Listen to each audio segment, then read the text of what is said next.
ଆରେ ଏଥିରେ କ'ଣ ଅରବିନ୍ଦ ମହାପାତ୍ରଙ୍କର ଯେଉଁ ସସ୍ପେନ୍ସନ୍ଟା ଗୋଟେ ସସ୍ପେନ୍ସରୁ ଆରମ୍ଭ ହେଲା ଏବଂ ସେଇଟା ଗୋଟେ ହାସ୍ୟାସ୍ପଦରେ ବର୍ତ୍ତମାନ ପରିଣତ ହୋଇଯାଇଛି। ଅରବିନ୍ଦ ମହାପାତ୍ରଙ୍କୁ ସସ୍ପେଣ୍ଡ କରିବା, ସେ ଜଣେ ଉଦୀୟମାନ ଯୁବକ, ଅତି ଶିଷ୍ଟାଚାରୀ, ସବୁକିଛି କେତେ ବାଗ୍ମିତା ତାଙ୍କ ଭିତରେ ଅଛି। ସେଭଳିଆ ପିଲାଙ୍କୁ ଯଦି ଏମାନେ ସସ୍ପେଣ୍ଡ କଲେ, ଆଉ କାହିଁକି ସସ୍ପେଣ୍ଡ କଲେ?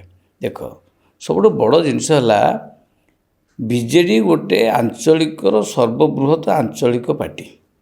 ଏତେ ଲାର୍ଜେଷ୍ଟ ପାର୍ଟିରେ ତାଙ୍କର ବହୁତ ବିଜ୍ଞ ରାଜନୀତିଜ୍ଞ ମଧ୍ୟ ସେ ପାର୍ଟିରେ ଅଛନ୍ତି, ଏକ୍ସପିରିଏନ୍ସ ଲୋକ ଅଛନ୍ତି। ତାଙ୍କର ଅରୁଣ ସାହୁ ଅଛନ୍ତି, ପ୍ରତାପ ଜେନା ଅଛନ୍ତି, ସଞ୍ଜୟ ଦାସ ବର୍ମା ଅଛନ୍ତି, ଆମର ବନ୍ଧୁ ସେ ବହୁତ ସେଥିରେ ବଡ଼ ଟାଣୁଆ ଟାଣୁଆ ନେତା ଅଛନ୍ତି। ସେମାନେ ସବୁ କେହି ସେମାନେ ସମସ୍ତେ ନିଶ୍ଚିନ୍ତ ତାଙ୍କର ପରାମର୍ଶ ଦେଇପାରନ୍ତେ ଯେ ଏଭଳି କାହିଁକି ହେଇଛି। ସେଥିରେ କିଛି ପିଲା ସେଇ ବିଜେପିର 2-3 ଜଣ ଆସିକି ଗୋଟେ ଅତି ଅଶିଷ୍ଟାଚାର ଭାବରେ ଯେଉଁ ପ୍ରକାର ବକ୍ତବ୍ୟ ଦେଉଛନ୍ତି, ପ୍ରେସ୍ ମିଟ୍ କରିକି ଦେଉଛନ୍ତି, ଟ୍ରେଟର, ବିଶ୍ୱାସଘାତକ, ଏସବୁ ଗୋଟେ ଏତେ ଗୋଟେ ଉଦ୍ୟମାନ ଯୁବକ ପାଇଁ ତା ବିରୁଦ୍ଧରେ ଏଇଟା କହିବା କେତେ ଶୋଭନୀୟ। ଗୋଟେ ଅର୍ଗାନାଇଜ୍ ପାର୍ଟି ଯଦି ହେଲା, ପାର୍ଟି ତ ଗୋଟେ ବଡ଼ ପାର୍ଟି ଅଛି, ସେଥିରେ ଯଦି ସପୋଜ୍ ଧରିନିଅ କିଛି ଭୁଲ ଭଟକା ହେଇଛି, ଆମେ ସେଇଟା ତାଙ୍କର ଯଦି ହାଇକମାଣ୍ଡ ତାକୁ ପଚାରି ପାରିଥାନ୍ତେ, ବୁଝିଥାନ୍ତେ କ'ଣ ହେଇଛି କ'ଣ ନାହିଁ, କିମ୍ବା ବହୁତ ପୁରୁଖା ନେତା ଅଛନ୍ତି, ଏଇ ପୁରୁଖା ନେତାମାନଙ୍କୁ ସେ ପଚାରିଥାନ୍ତେ। ଆଙ୍କୁ ନ ପଚାରି ମୁଁ ଭାବୁଛି ସେମାନଙ୍କୁ କେବେ ପଚାରି ନଥିବେ। ସେ ଏଇ ଯେଉଁ ଲେଲିନ ମହାନ୍ତି ହେଉ କି ଯେଉଁମାନେ ଦେଉଛନ୍ତି ଗୋଟେ ଗୋଟେ ଷ୍ଟେଟମେଣ୍ଟ ଦେଇ ଦେଉଛନ୍ତି, ବଡ଼ ଅପ୍ରାସଙ୍ଗିକ ଏବଂ ଅତି ମାନେ ଖରାପ ୱାର୍ଡ଼ ଲଗେଇକି ଯେଉଁ ପ୍ରକାର ଆଡ଼ଜେକ୍ଟିଭ୍ ଲଗେଇକି କହୁଛନ୍ତି, ଏଇଟା କ'ଣ ଉଚିତ? ଏତେ ବଡ଼ ପାର୍ଟିରେ ଏଇଟା କ'ଣ ଶୋଭନୀୟ ହେଉଛି? କାହିଁକି ଦେଖିବେ, ଯଦି ଯେତେବେଳେ ଜାନକୀ ପଟ୍ଟନାୟକ ସଭାରେ ଆମେ ଦେଖିଛୁ, ଯଦି କୌଣସି ପାର୍ଟିର କୌଣସି ନେତାଙ୍କ ବିରୁଦ୍ଧରେ ତାଙ୍କର ଟିକିଏ ବି ସନ୍ଦେହ ହୁଏ କିମ୍ବା କିଛି ତାଙ୍କର ଚରିତ୍ର ଉପରେ କିମ୍ବା ତା ଆଚାର ବ୍ୟବହାର ଉପରେ କିଛି ବି ଆସେ, ସେ ସାଙ୍ଗେ ସାଙ୍ଗେ ନେତା ପଠାଇକି ତାକୁ ଟାଣି ଆଣନ୍ତି। କ'ଣ ହେଇଛି, କ'ଣ କୁହ, ତାପରେ ସଂଯୋଗ, ଯଦି କିଛି ନହେଲା ତାପରେ ସସ୍ପେନ୍ସନ୍। କିନ୍ତୁ ଏଇ ବିଜେଡ଼ି ଗଭର୍ଣ୍ଣମେଣ୍ଟରେ ମୁଁ ଦେଖୁଛି ଏଥିରେ କ'ଣ ଟିକିଏ କଥାରେ କେଉଁଠି କ'ଣ କାନ କୁହା କିଏ କହିଦେଲା ତା ସସ୍ପେଣ୍ଡ। ଯଦି ବିଜେଡ଼ି ପାର୍ଟି କୁହାଯାଏ, ବିଜେଡ଼ି ପାର୍ଟିର ନିର୍ମାତା କିଏ କହିଲେ? ସେଇ ବିଜୟ ମହାପାତ୍ର, ନଳିନୀ ମହାନ୍ତି, ଶ୍ରୀକାନ୍ତ ଜେନା, ସେ 3 ଜଣ ହେଉଛନ୍ତି ତାଙ୍କର ମୁଖ୍ୟ ପରାମର୍ଶଦାତା ବିଜୁ ପଟ୍ଟନାୟକଙ୍କର ଥିଲେ। ଏଇ ଯେଉଁ ଆଙ୍କୁ ଆଣିକି ନବୀନ ପଟ୍ଟନାୟକକୁ ଏଠି କିଏ ସ୍ଥାପନ କଲେ? କେବେ ବିଜୟ ମହାପାତ୍ର ପାର୍ଟି ବିରୋଧୀ କାମ କରିପାରିବେ? ମାନେ ବିଜେଡ଼ି ବିରୁଦ୍ଧରେ ଯାଇପାରିବେ? ତାଙ୍କର ଜନ୍ମ ସେଇଠି, ସେ ତାଙ୍କ ଜନ୍ମ ମୃତ୍ୟୁ ସେଇଠି ହିଁ ଭାବିଛନ୍ତି। ତେଣୁ ତାଙ୍କର ତାର ଆଇଡେଣ୍ଟିଟି କ୍ରିଏଟ୍ କରିଛନ୍ତି।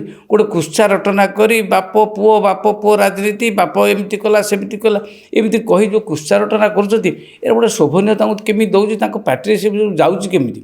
ଆଉ 100% ତ ଗୋଟେ ଆମେ ଲୋକ ଦେଖିଦେଲେ, ଯେଉଁମାନେ ତା ବିରୁଦ୍ଧରେ କହୁଛନ୍ତି ଅରବିନ୍ଦଙ୍କ ବିରୁଦ୍ଧରେ, ସେ ଅରବିନ୍ଦ ଭଳିଆ ହେଇପାରିବେ କି ସେମାନେ? ଆଜି ସେ କେତେ ଛୋଟ ପିଲା, ଏଇ ବୟସରେ ସେ ଯେଉଁ ପ୍ରକାର ଷ୍ଟେଟମେଣ୍ଟ, ଆମେ ସେମିତି କହିପାରିବୁ? ତାଙ୍କର କେତେ ସେ ପିଲାକୁ ଆମେ ଏନକରେଜ୍ କରିବା କଥା। ସେ ଆମର ଫ୍ୟୁଚର ଜେନେରେସନ୍। ସେ କାଲି ବି ସେଇ ପିଲା ଚିଫ୍ ମିନିଷ୍ଟର ହେବ। ସେଇମାନେ ଦେଖିଥିବେ ଏଇ ଭକୁଆ ହେଇକି ତାରି ପାଖରେ ଯାଇ ପହଞ୍ଚିବେ।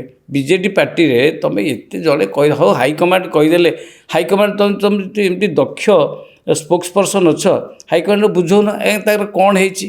ସସ୍ପେନ୍ସନ୍ କ'ଣ ଗୋଟେ ତୁମେ କ'ଣ ଗଭର୍ଣ୍ଣମେଣ୍ଟ ସର୍ଭେଣ୍ଟକୁ ସସ୍ପେଣ୍ଡ କରିଦେଲ? କ'ଣ ସସ୍ପେଣ୍ଡ ହେଇଛି, କେଉଁଥିପାଇଁ ସସ୍ପେଣ୍ଡ ହେଇଛି, କ'ଣ ହେଇଛି? ଯଦି କିଛି ଟିକେ ଭୁଲ, ଏଇ ଯେଉଁ ନାଟକ ହେଉଛି, ଏଥିରେ କ'ଣ ବିଜେଡ଼ିର ସମ୍ମାନ ବଢ଼ିଯାଉଛି ନା କ୍ଷତି ହେଉଛି? ଗୋଟେ 2 ଦଳ ଆସିଲେ, ସେ ଧର ତାଙ୍କର ବିରୋଧୀ ପାର୍ଟି ହେଲା ଅତନୁ ସବ୍ୟସାଚୀ। ଅତନୁ ଅରବିନ୍ଦ ସହିତ ଛିଡ଼ା ହେଇକି କୌଣସି ଷ୍ଟେଟମେଣ୍ଟ ଦେଇପାରିବ ନା କୌଣସି ବିଚାରଧାରାରେ ସେ ସମାସ୍କନ୍ଦ ହେଇପାରିବ? ଗୋଟେ ନିହାତି ଗୋଟେ ଦେଖିବା, ପାଟକୁରାକୁ ଏତେ ଗୋଟେ ଭଲ ଉଦୀୟମାନ ଯୁବକ ଆସିଛି, ପ୍ରାୟ ପାଟକୁରାର ମ୍ୟାକ୍ସିମମ୍ ଲୋକ ତା ପଛରେ, ସମସ୍ତେ ତାକୁ ହିଁ ଆଇଡେଣ୍ଟିଫାଇ କରନ୍ତି। ସେ ଏତେ ତା'ର ଉଜ୍ଜଳ ଭବିଷ୍ୟତ ଅଛି। ସେଥିରେ ଯଦି ବି କୌଣସି ଜାଗାରେ କିଛି ଗୋଟେ ଆସିଲା, ତୁମେ ହାଇକମାଣ୍ଡକୁ ବୁଝାଅ ଯେ କ'ଣ ହେଇଛି। ହଠାତ୍ ଗୋଟେ ପିଲାର କ୍ୟାରିୟରକୁ ତୁମେ ନଷ୍ଟ କରିବା ବସିଛ, ତା କ୍ୟାରିୟର ନଷ୍ଟ ହେଲା ନା ତା ସୁନାମ ବଢ଼ିଲା? ବର୍ତ୍ତମାନ ସାରା ଓଡ଼ିଶାରେ ଚାରିଆଡ଼େ ତ ତା କଥା ଶୁଣିବାକୁ ସମସ୍ତେ ବର୍ତ୍ତମାନ ବ୍ୟଗ୍ର। ସମସ୍ତେ ଦେଖୁଛନ୍ତି ସେ ପିଲାଟି କେତେ ସୁନ୍ଦର ଭାବରେ କହୁଛି, ସେ ତୁମେ ତାକୁ ଶୋଧିକି କହୁଛ, ସେ କିନ୍ତୁ ମାର୍ଜିତ ଭାବରେ ଉତ୍ତର ଦେଉଛନ୍ତି। ଏତିକିଟା ତ ସଭ୍ୟତା ଆଉ ଅସଭ୍ୟତା ଭିତର ଡିଫରେନ୍ସ ଆସିଯାଉନି।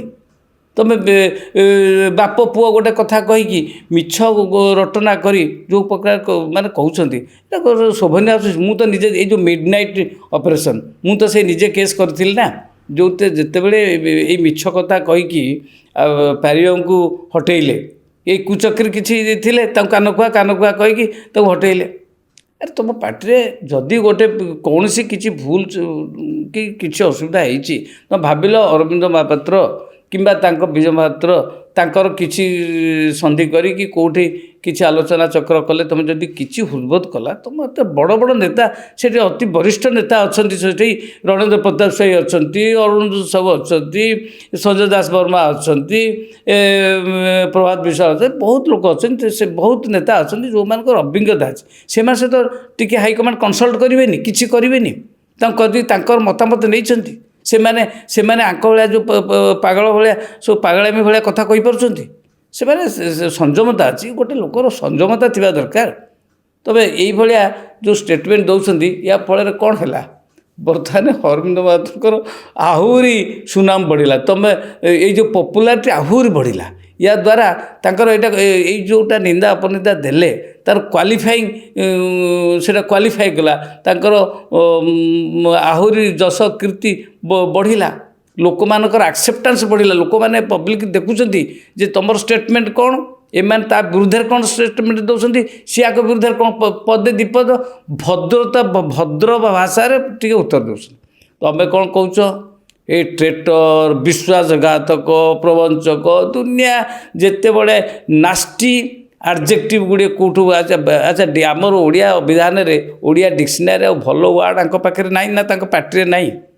ଭଲ ୱାର୍ଡ଼ଟିଏ କହୁନ, ଭଲ ସୌଜନ୍ୟମୂଳକ ଭାଷାଟିଏ କହନ୍ତ, ତା ନାହିଁ। ଖାଲି ଗୋଟେ ଲୋକକୁ ବଦନାମ କରିବାର ସ୍କିଲ୍ଡ ପୁରା ଅଛ, ଗୋଟେ ତାଚ୍ଛଲ୍ୟ କରି କହିଦେବା, ତାଚ୍ଛଲ୍ୟ କରି ଲୋକ ପବ୍ଲିକରେ ଫେସ୍ କରିପାରୁଛ। ବର୍ତ୍ତମାନ ମାନେ ଯାଇକି ପବ୍ଲିକରେ ଫେସ୍ ଯେଉଁ ମାନେ ଆଚ୍ଛା ଏଥିରୁ ସାଧାରଣତଃ ଜଣାପଡ଼ୁନି ଯଦି ଆଉ ଗୋଟେ ଦଳ ଆସୁଛନ୍ତି ତାର ତ ଆଉ ଗୋଟେ ଦଳ ତା ବିପକ୍ଷବାଦୀ ଯେଉଁମାନେ ଆସୁଛନ୍ତି ଗୋଟେ ଏମ୍ଏଲ୍ଏଙ୍କ ବିରୁଦ୍ଧରେ, ତାର ତ ସେମାନେ ସବୁ ଭିତରେ ପଶିକି ଥିଲେ, ହତାଶ ହେଇକି ଥିଲେ। ସେ ହତାଶିଆ ମାନେ ଆସିକି ଏଠିକି କରୁଛନ୍ତି କିଛି ମୁଷ୍ଟିମେୟ ହତାଶିଆ। ପାଟକୁରା ବିଷୟରେ ଆମର ଯଥେଷ୍ଟ ଜ୍ଞାନ ଅଛି, ପାଟକୁରାର ନିର୍ବାଚନ ବେଳେ ଯଥେଷ୍ଟ ଜ୍ଞାନ ମୋର ଅଛି।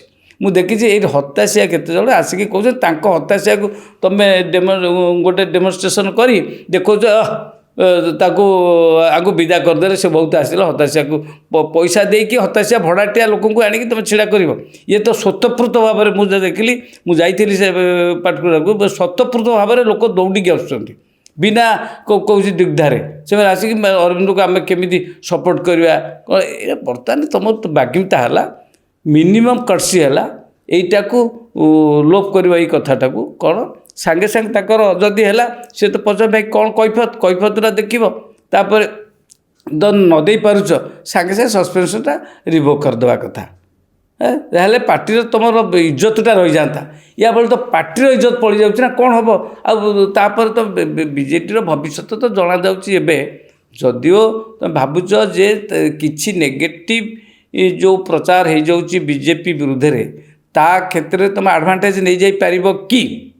ଏବଂ ବିଧାନସଭାରେ ଅରବିନ୍ଦ ଯେଉଁ ଟାଇପ୍ର କଥା କହିକି ତାଙ୍କୁ ଆଟାକ୍ କରୁଛନ୍ତି ବିଜେପି ଗଭର୍ଣ୍ଣମେଣ୍ଟକୁ, ତମ ଭିତରୁ କେତେଜଣ ଅଛନ୍ତି ଏଇଭଳିଆ କହିପାରିବେ? ସେଟା ତ ଆମେ ଦେଖୁଛୁ କେବଳ ରଣେନ୍ଦ୍ର ପ୍ରତାପ ସ୍ୱାଇଁ ଆଉ ଅରୁଣ ସାହୁ ଆଉ ଅରବିନ୍ଦ ମହାପାତ୍ର, ଏଇମାନେ ହିଁ କୁହନ୍ତି, ସେଇମାନେ ହିଁ ଭୋକାଲ।